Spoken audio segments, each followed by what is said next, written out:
This is Sheriff Spotlight with the Rockingham County Sheriff's Office, highlighting the office and deputies dedicated to providing law enforcement services and maintaining the trust and support of Rockingham County citizens, all while keeping neighborhoods and communities safe. Good morning. I'm Sheriff Sam Page, and we're here today for February's Sheriff Spotlight podcast. And today I have a special guest from the Rockingham County Sheriff's Office Detention Facility, Captain Shane Bullins. Shane, welcome. Thank you. Glad to be here. Okay. I got to ask you, Shane, now, have you ever done this show before, the podcast before specifically? Have not done the podcast. Not done the podcast. Yeah, well, first time. Well, a lot of information that you're going to be putting out today is going to go out to a lot of people. And the thing is, what we do with the Sheriff Spotlight is to put spotlight on things that we do in the Rockingham County Sheriff's Office so people better understand what we do when we're delivering services, whether it be in the court side, whether it be in the jail side, whether it be out in the field with the patrol deputies or civil division or detective division or administrative side. So we do a lot of things here at the Rockingham County Sheriff's Office, but we're going to start with you because today is about talking about Shane Bullins and how you got into law enforcement. And tell us a little bit about yourself. Where did it all start? Growing up, I didn't come from the typical mom or dad was a police officer thing. So growing up was... Where'd you grow up in? Born in Stokes County.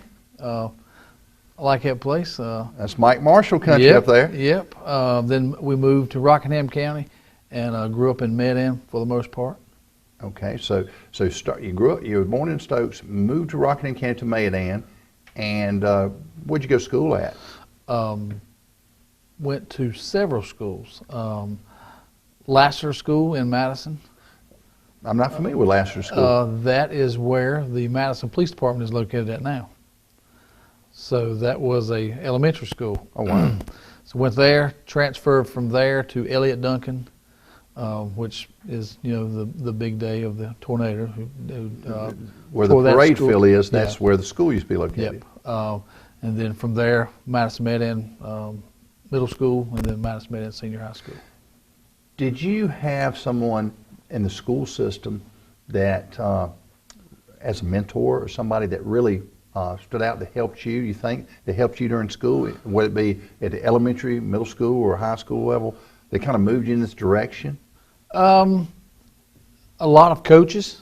So you played sports? Played sports. Well, what kind of sports did you play? A little bit of everything: football, baseball, basketball. But I had a school teacher who her and her husband, he was a pastor at our local church, kind of took me in. So I stayed with them a few years, and Becky Blackburn, and so she was a big positive role model for me for just being a human. Naturally, I had great role models for coaches. I was, like I said, I played sports and everything, so they kept me on a straight and narrow path there. Because I knew if I didn't have the grades, didn't have the behavior, I didn't have sports. I didn't have sports, so sports was a big thing. You had to have the grades, and you had to do good in school to be able to play sports. Yes, and that's how it is today. Yep. And really, it's really emphasized. Well, now, when you got out, you graduated from when did you graduate from high school? 1989. 1989, not so long ago. Yep. Obviously, you didn't go into law enforcement right away. So, what did you do in between high school and your first job in law enforcement? What did you do? I went to work. Was only planned for the summer for Halstead, which is in Pine Hall in Stokes County, just across the line, copper factory. Went to work there. Like I say, it was just for the summer, but I ended up kind of liking it. So I stayed there a couple of years. I left there, went to work for Pike Electric, which was a subcontractor for Duke Power. And you do lineman work, stuff like that? Yes, sir. So climbing poles and all that kind of stuff? Climbing poles and all that, digging holes, digging ditches. So you have a lot. So when you're riding around out here as a law enforcement officer, and you see people working for Pike Electric or Energy United or Duke Energy or these different companies and stuff, you have a respect for those guys on them poles, Absolutely. especially in the wintertime. Absolutely, winter and summer. And it's very dangerous work yes, too. Yes. It kind of coincides with law enforcement because you are dependent if you're on that pole or you're in that bucket working that power. You have your partners around you You're too, don't dependent you? on Safety them mechanism. for safety. Yes. So you try to help each other be safe in your duties in delivering that power and electricity to their citizens. Correct. And then so then did you migrate to law enforcement? I did. Some people who do that, my brother, he still does it, and he enjoys it. But I didn't like going out of town a whole lot. So first chance I got to speak with somebody in law enforcement, I jumped on that. I started out in BLET, which is basic law enforcement training here at the college at RCC, and did that. An employee for the sheriff's office came in, and so you went from the basic law enforcement training at our community college, and let's give a plug for our community college. They do a great job. They run 2 basic law enforcement training classes a year, and a great college. But when you finished there, you came to work for the sheriff's office? Before I finished there, actually, at the time he was a lieutenant on patrol, and we all know him as Major Bullins, Abner, and he came in, talked to the class, and said they had an opening for animal control, of all things. Now, see, this is something new, ladies and gentlemen, that I did not know. So, go ahead. So I inquired about that. I came and spoke with the sheriff at the time, with Sheriff Vernon. Come and spoke with him and filled out the paperwork, and lo and behold, I got the job part-time. That was in August of '97, and so I'm working Animal control. Animal control in the daytime, Monday through Friday, and going to school Monday through Friday, and some Saturdays and Sundays at night. So you were still enrolled in the BLET program. Correct. And working part-time animal control. Yes, sir. Okay. So when you graduated from BLET from the college, did you stay with the sheriff's office? I did not. Where'd you go? I went to Madison Police Department. Who was the chief there? Chief Jerry Welch. Famous Chief Yes, Jerry Welch. Yes. Who I love and adore and respected Yes, the whole time. And but went to work there. He gave me my first shot on the road, and it was eventful. The police side of it versus the side that I knew of animal control was all tied up in one. You was animal control. I see what you're saying. You wore many coats. So when you went to work for the police department, you wore many hats. Yes. Besides patrolling the streets and enforcing the laws, protecting and serving, and answering calls for service, you also had to answer calls for animal control because it's a small town. Yes. And so, how long did you do this? Worked there about 8 years, and then a spot came open here in the sheriff's office, and I was contacted by the lead investigator for the county, asking me if I was interested in coming over, and I took him up on it. So you left the Madison Police Department after how much time were you there? About 7 years. 7 years. Mm-hmm. And did you work under Chief Welch the whole time? I worked under Chief Welch, and then he retired, and I worked up under Chief Perry Webster. Chief Perry Webster, who has since retired also. He has. Okay. And then you came to work here. What position did you go into? Came here on patrol. I worked here for patrol for a little over 3 years, and a spot come open in school resource officer at the Rockingham County Middle School, and at the time we had just had we had 2 small kids at the time, and then my wife was pregnant again, so I kind of wanted to get off the rotating shifts. Try to get a normal schedule, as they say. Yeah, daytime to help out, with the kids at home. Well, now and of course your wife's a teacher, former teacher. She was, yes. And so you went in as a school resource officer, and that's working with kids. What grades? 6th through 8th. 6th through 8th. And do you remember how many kids? You remember how many kids because what year did you leave as a resource officer? I left in 2017. In 2017, you left. You remember how many kids you had at Rockingham Middle School at the time? Right under 1,000.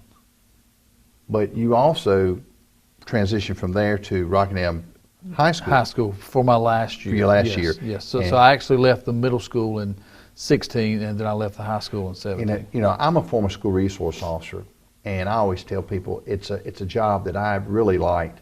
And next to being sheriff, you know, I love being a resource officer, working with the kids. How about you? Any comments on that? I did. I still feel like that's the best job in the world. You were able to connect, meet, help, mentor thousands of kids a year. Do you get a chance to bump into the kids now? I do. In your capacity? I do. And I don't mean coming through the jail or anything like that. Right, I mean, right. I I do. I've had the honor of going to weddings, seeing them get married, seeing them have kids. I've met some of their kids. So you're telling me kids did not forget their school resource officer? Yeah. I mean, it's I get little messages and stuff on Facebook all the time from a kid, and hey, just want to let you know I'm married, I got a kid. So the impact that you make on them is huge. As resource officers, you may not think it at the time, but when you see what they've become, it's a big deal, and it's a good thing. You know, you brought that up, and I'll tell you this is being a former school resource officer in Eden. I think at one time we had 6 or 7 kids that came to work here as officers, law enforcement officers.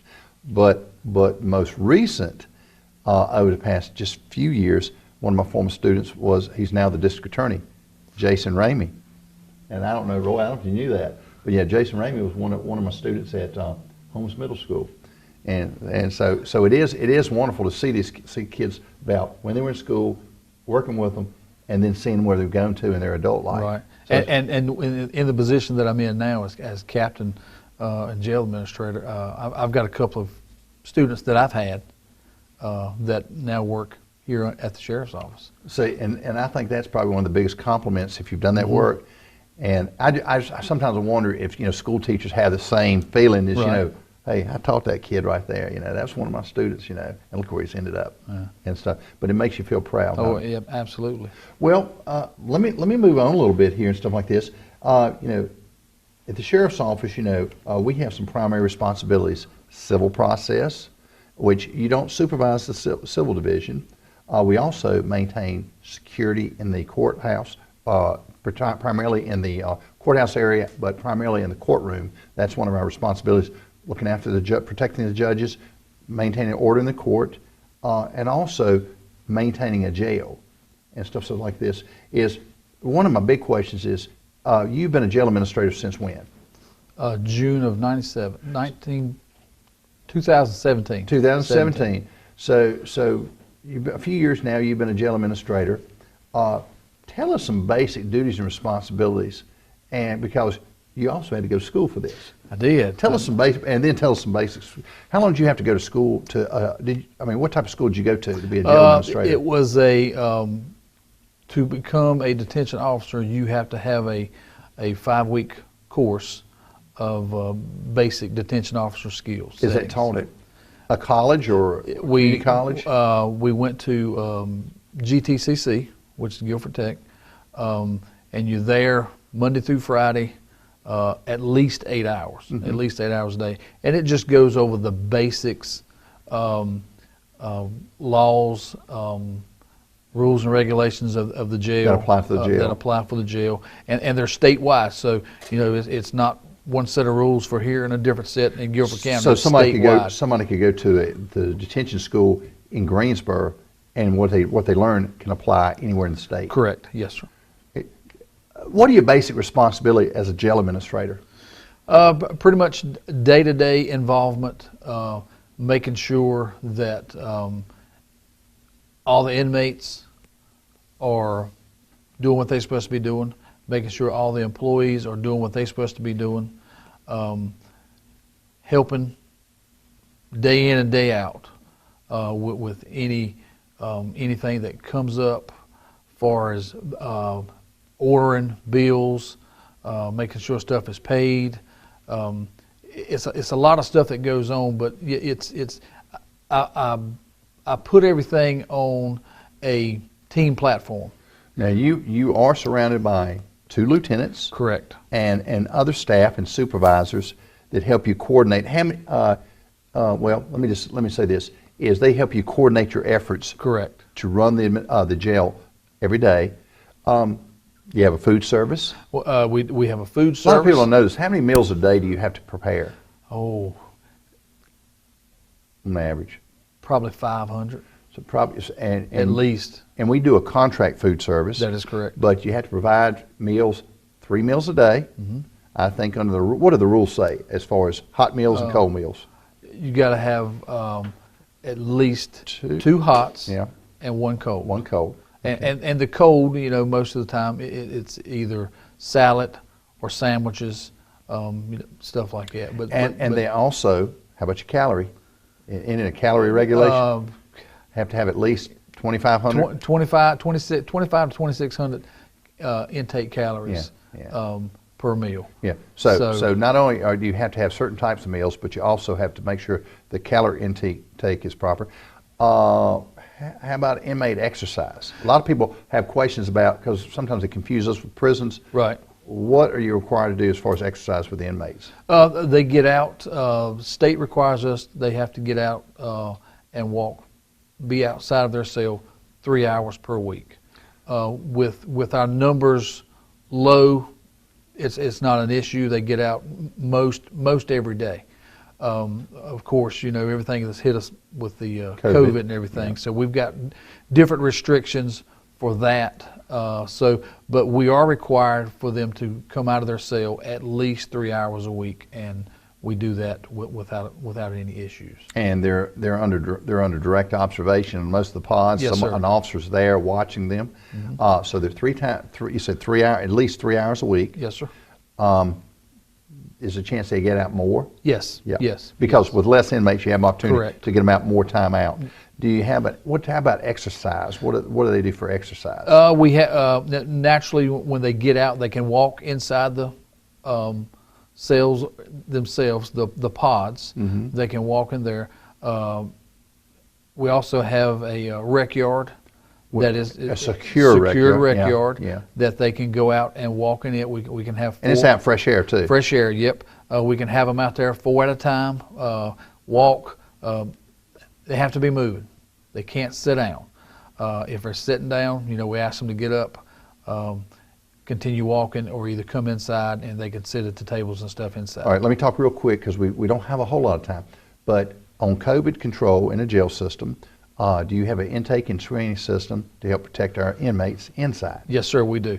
We have one through the sheriff's office, and then our medical staff, they have one also. So they're asked the questions that everybody is getting asked. Have you been around anybody? Have you tested positive for it in the last 14 days? So we have a great protocol for that, and they answer the questions and stuff. And based on those questions and their responses, we'll determine to where they're housed at inside the facility. Okay. You do temperature checks? We do. If anyone does get sick, do you have an isolation set up for protection? We do, yes, sir. And when I say isolation, I mean isolation, protect other inmates from COVID concerns? Correct. Okay. Yep. Like a med bay? Yes, sir. Okay. And if someone comes in and they have drug problems, stuff like this, how do you monitor those? They will go through a questionnaire again with us. That's part of the medical intake. And of course you have a nurse assigned to the jail. Has a nurse there that sees them, goes through an intake with them. If they are having a drug issue or anything like that that they've withdrawal concerns got a habit and stuff like with, that. and we get them the attention that they need for that. Okay. So a lot of people don't understand. We have a full-time nurse. Southern Health Partners is our contract medical service, and they help us look after the medical needs of our inmates professionally. Also, if there's psychological issues, we have support from Daymart, which is our local mental health. We contract with them, and we actually have someone come into the jail and work with our inmates. Correct. I know I can say this is I know our intent is to make sure that when persons transition, whether they have addictions or whether they have mental health issues, we want to make sure we try to connect them up with services when they get out. It's not always a guarantee, but we want to try to help them and their families do that connect. Right.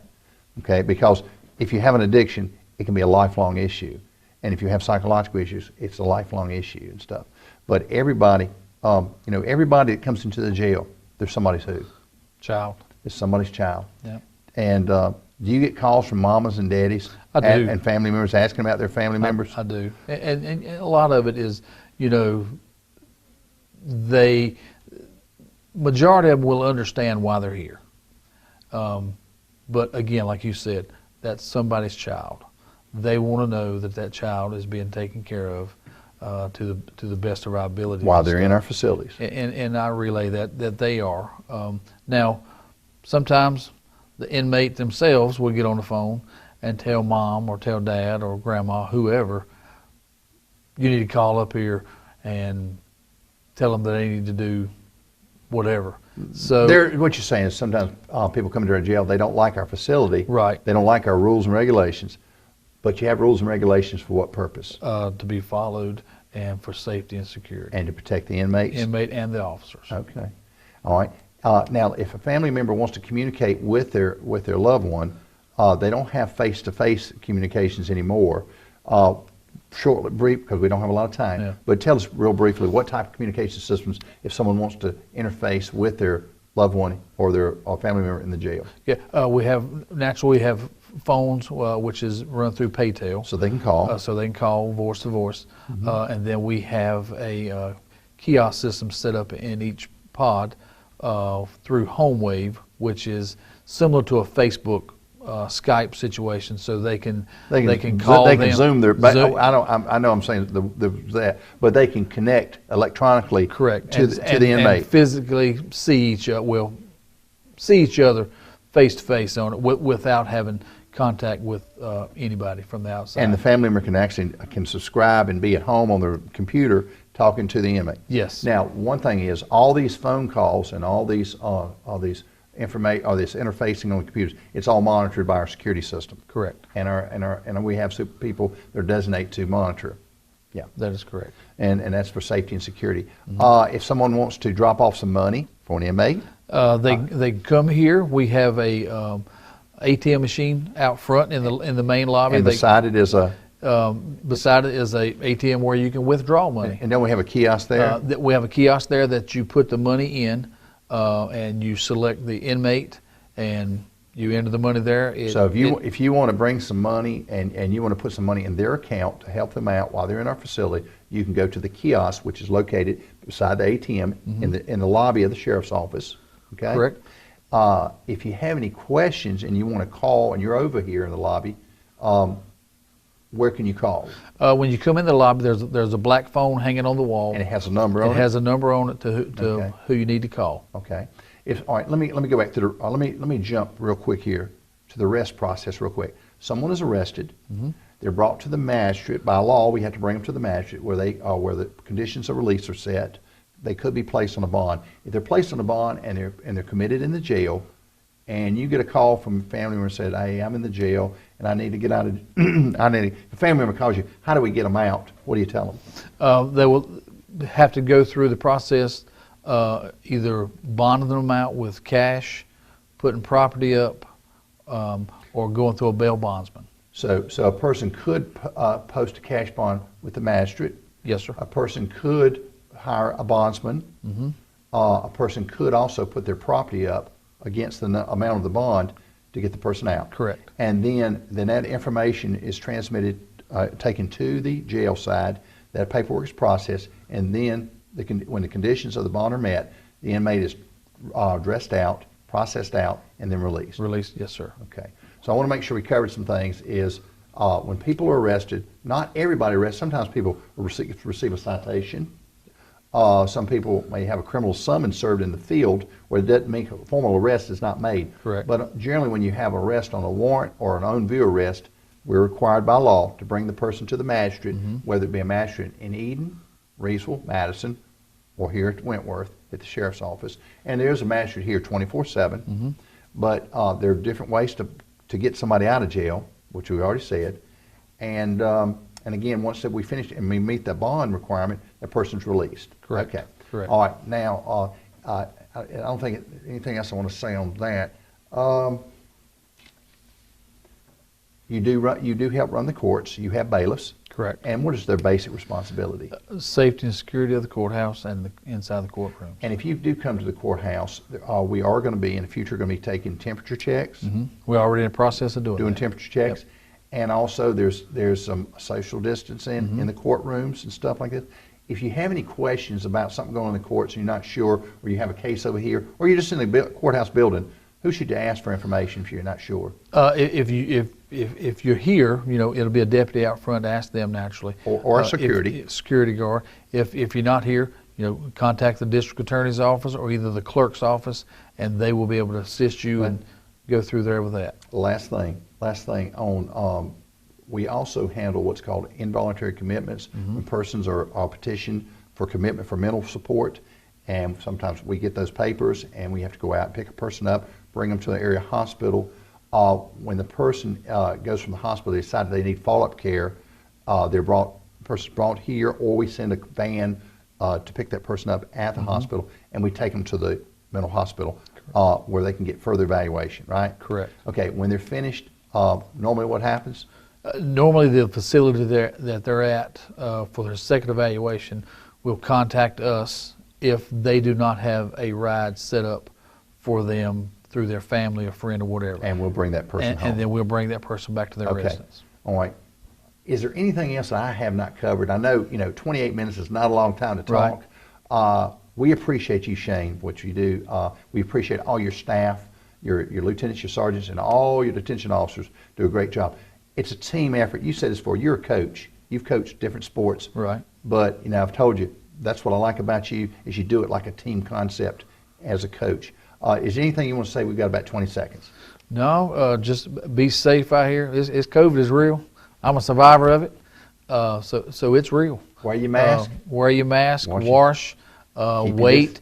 Be patient. Keep your distance. Keep your distance and stuff from people. And the big thing, just be patient. Be patient with everybody. Everybody's fighting something. All right, Shane, I want to say thank you, Captain Woolens. I want to also thank everybody. This is Sheriff Spotlight for February. Thank you very much. Thank you for tuning in to us, and we hope to see you back in March. Thank you.